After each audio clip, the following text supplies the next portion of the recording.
create a new design. Go to Uploads and upload the images you want to use.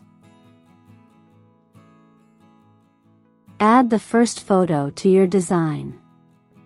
Resize the photo and place it on one side of the canvas. Add the other photo to your design. Resize the photo and make sure the photos overlap.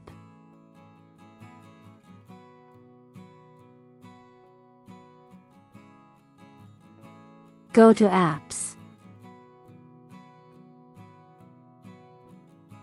Search for the Image Blender app.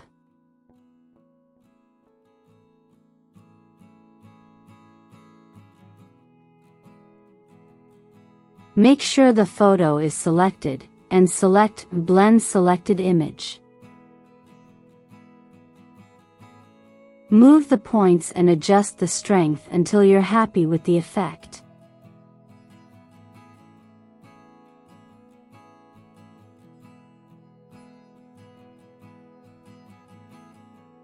Press Save.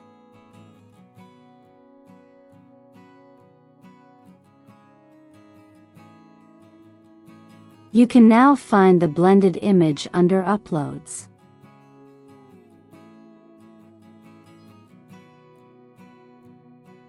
And that's how you blend photos.